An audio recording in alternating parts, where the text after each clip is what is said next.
नमस्कार, सुलगता सवाल देख रहे हैं और मैं हूं आपके साथ दिव्या सिंह। दिल्ली विधानसभा चुनाव से पहले एक बार फिर दिल्ली के उपराज्यपाल और आम आदमी पार्टी के नेताओं के बीच तनातनी बढ़ गई है। एक तरफ जहां एलजी केजरीवाल के खिलाफ आबकारी मामले में कार्रवाई को आगे बढ़ाने के लिए ईडी को मंजूरी दे रहे हैं, तो वहीं दूसरी तरफ दिल्ली में गंदगी को लेकर आप सरकार की पोल पट्टी भी खोलते नजर आ रहे हैं। इन सब के बीच एलजी के आदेश पर दिल्ली में अवैध घुसपैठियों को लेकर बवाल मचा हुआ है। ताबड़तोड़ एक्शन देखने को मिल रहा है, यानी चुनाव से पहले दिल्ली एलजी सख्त एक्शन मोड में नजर आ रहे हैं, जिसने केजरीवाल की मुसीबत को और बढ़ा दिया है। एलजी वीके सक्सेना के एक्शन से बुरी तरह फंसती आप सरकार पर तमाम तरह के सवाल सुलग रहे हैं। दिल्ली एलजी के एक्शन से क्यों मचा हड़कंप? एलजी ने कैसे दिखाया आप सरकार को आईना? क्या चुनाव से पहले फंस जाएंगे केजरीवाल? किस वजह से बिगड़ सकता है आपका खेल? इन सवालों ने सियासी पारा हाई कर दिया है और चुनाव से पहले एलजी के सख्त एक्शन से आपको बुरी तरह से परेशान कर दिया है। आप नेताओं के बीच भगदड़ मची हुई है, केजरीवाल की टेंशन बढ़ी हुई है, क्योंकि एक के बाद एक केजरीवाल को एलजी के निशाने पर आना पड़ रहा है। बता दें कि एलजी वीके सक्सेना ने दिल्ली की सड़कों पर जमे पानी और सीवरों की खस्ता हालत के बहाने आप सरकार पर निशाना साधा है। एलजी ने अपने एक्स हैंडल से एक वीडियो भी शेयर किया है। वीके सक्सेना ने लिखा कि गलियों और रास्तों पर जमा बदबूदार पानी बरसात का नहीं है, उफनते सीवरों का है। इस वीडियो में उन्होंने कई जगह सड़कों पर जमे बदबूदार पानी और सीवरों और उससे हो रही समस्याओं पर भी लोगों से बातचीत की। एलजी ने लिखा कि अपनी समस्याओं और हृदय विदारक कष्टों को बयां करती महिलाएं दिल्ली की है, किसी और प्रदेश या देश की नहीं है।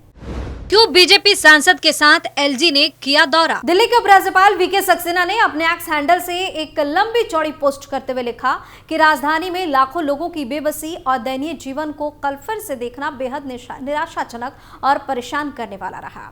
बुराड़ी, किराड़ी, कलंदर कॉलोनी, संगम विहार, मुंडंका और गोकुलपुरी जैसे विभिन्न क्षेत्रों में भी पहले यही हालात दिखते थे। उन्होंने आगे लिखा कि स्थानीय निवासियों के लगातार अनुरोध के बाद दक्षिण दिल्ली के रंगपुरी पहाड़ी और दक्षिण पश्चिम दिल्ली के काप सहेड़ा का क्षेत्रीय सांसद रामवीर सिंह विधूड़ी के साथ दौरा किया।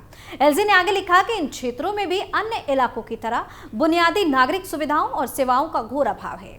नालियों की कोई व्यवस्था नहीं है, जिससे संकरी गलियां लगातार गाद और गंदे पानी से भरी रहती हैं। सड़कों का नामो निशान नहीं है। बिजली की आपूर्ति बेहद अनिश्चित है। पीने के पानी की भारी कमी है, जिससे महिलाएं 7 से 8 दिन में एक बार आने वाले टैंकर से पानी बाल्टियों में ढोने को मजबूर हो जाती हैं। कैसे लोगों ने एलजी को बताई अपनी समस्याएं? उपराज्यपाल ने अपने एक्स हैंडल पर आगे लिखा कि क्षेत्रवासियों ने बिजली की अपर्याप्त आपूर्ति, अनियमित जल वितरण, रास्ते पर कचरे के ढेर की समस्या और साफ सफाई की पूरी तरह से कमी को लेकर अपनी समस्याएं बताई।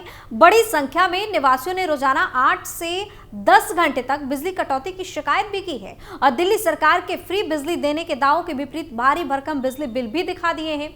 साथ गए एमसीडी, डीयूएसआईबी और आईएंडएफसी डेप्ट के अधिकारियों से इन गंभीर मुद्दों को लेकर तत्काल हल निकालने के सुझाव भी दिए गए। यह बेहद जरूरी है कि हम इन निवासियों को कम से कम मौलिक सुविधाएं तो मुहैया कराएं। लोगों को आश्वासन दिया गया कि सफाई अभियान कल से शुरू होगा और मैं स्वयं इन प्रयासों की प्रगति की निगरानी करूंगा, ताकि यह सुनिश्चित किया जा सके कि निवासियों को गुणवत्तापूर्ण जीवन के लिए कम से कम मूलभूत सुविधाएं प्राप्त हो। मैं पूर्व मुख्यमंत्री, वर्तमान मुख्यमंत्री और दिल्ली सरकार के संबंधित मंत्रियों से आग्रह करता हूं कि वे इन क्षेत्रों का दौरा करें और खुद इन नरकीय परिस्थितियों को देखें। इस दयनीय स्थिति को सुधारने के तुरंत कदम उठाए जाने चाहिए। कैसे एलजी ने बढ़ाई केजरीवाल की टेंशन? दिल्ली शराब नीति घोटाले से संबंधित मनी लॉन्ड्रिंग मामले में कथित आरोपी और दिल्ली के पूर्व मुख्यमंत्री अरविंद केजरीवाल के खिलाफ केस चलाने से संबंधित ईडी की अर्जी पर सुनवाई टली। राउज रेवेन्यू कोर्ट ने शनिवार को सुनवाई टाल दी। कोर्ट अब 18 जनवरी को ईडी की अर्जी पर सुनवाई करेगा। पिछले सुनवाई में कोर्ट की ओर से याचिका का निपटारा कर दिया गया था। ईडी की ओर से पेश वकील ने मामले की सुनवाई के दौरान कहा था कि सीबीआई के मामले में पहले ही केस चलाने की अनुमति मिली है। यह अनुमति ईडी पर भी लागू होती है। कोर्ट में अरविंद केजरीवाल की ओर से वकील मुदित जैन पेश हुए थे। उन्होंने ईडी के तर्क विरोध किया। उन्होंने कहा कि मुकदमा चलाने की अनुमति सीबीआई के मामले में मिली थी, यह अनुमति ईडी के मामले में लागू नहीं होता। उनका कहना था कि ईडी की ओर से सेंसस से संबंधित दस्तावेज नहीं दिए जा रहे हैं क्योंकि वे रिकॉर्ड पर नहीं है।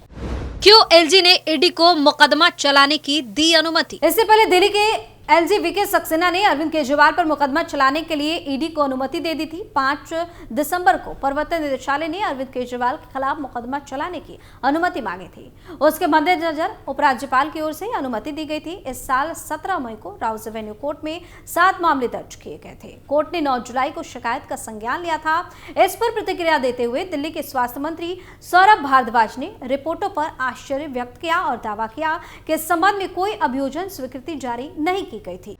क्यों एलजी की अनुमति पर आपने जताई आपत्ति? सौरभ भारद्वाज ने कहा कि मैं हैरान हूं, क्या उन्हें यह बुनियादी जानकारी नहीं है कि किसी मुख्यमंत्री या मंत्री के खिलाफ मुकदमा चलाने के लिए अभियोजन स्वीकृति की आवश्यकता होती है। वे कह रहे हैं कि आज उन्होंने केजरीवाल के खिलाफ मुकदमा चलाने की स्वीकृति दी है। पिछले 2 सालों से भाजपा क्या कर रही थी? उन्होंने कहा कि अगर उनके पास यानी कि अरविंद केजरीवाल के खिलाफ मुकदमा चलाने की अनुमति नहीं थी तो वे क्या कर रहे थे? हमारे पास जानकारी है कि आज भी अभियोजन स्वीकृत नहीं है। यह राजनीतिक कारणों से की जा रही साजिश का एक हिस्सा है। आपके नेता संजय सिंह ने केजरीवाल के खिलाफ मुकदमा चलाने की रिपोर्टों को फर्जी कहा और एलजी सक्सेना से पत्र सार्वजनिक करने की मांग की। बता दें कि हाल ही में अरविंद केजरीवाल और मनीष सिसोदिया ने दिल्ली हाईकोर्ट का रुख कर कहा था कि एजेंसी को मुकदमा आगे बढ़ाने के लिए जरूरी मंजूरी नहीं मिली है, इसलिए ट्रायल कोर्ट में चल रही कार्रवाई पर रोक लगाई जाए। शुक्रवार को दिल्ली हाईकोर्ट ने इस मामले में ईडी को नोटिस जारी कर जवाब मांगा।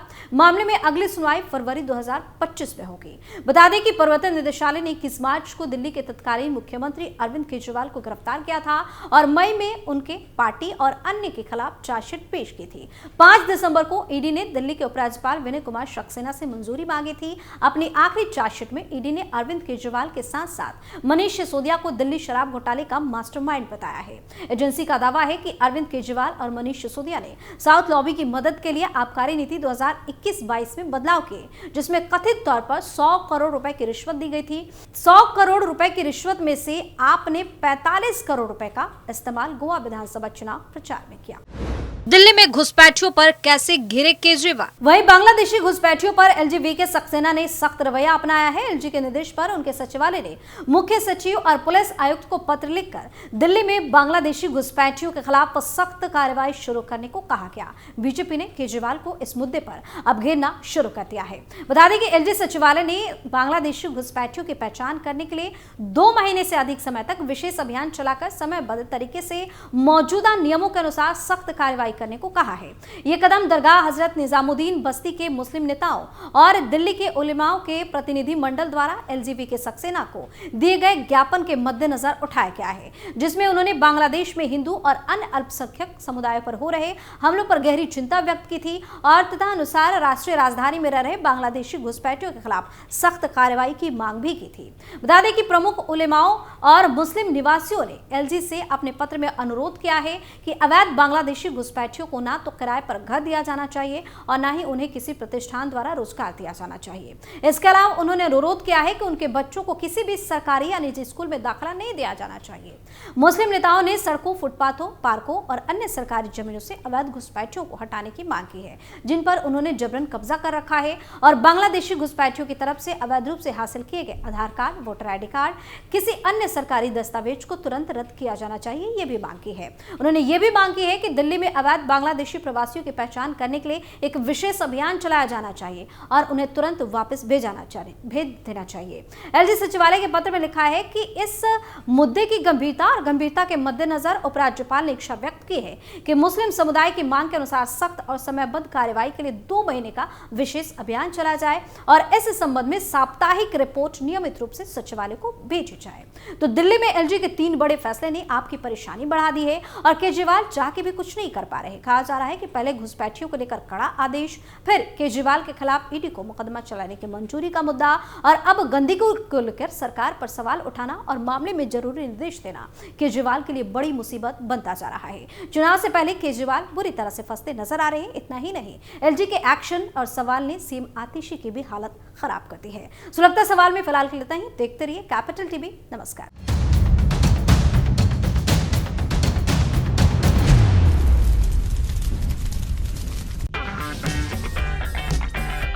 अगर आपको हमारा वीडियो पसंद आया हो तो इसे लाइक करें, हमारे चैनल को सब्सक्राइब करें और हाँ, बेल आइकन दबाना ना भूलें ताकि आप तक हमारे वीडियो की नोटिफिकेशन पहुंचती रहे।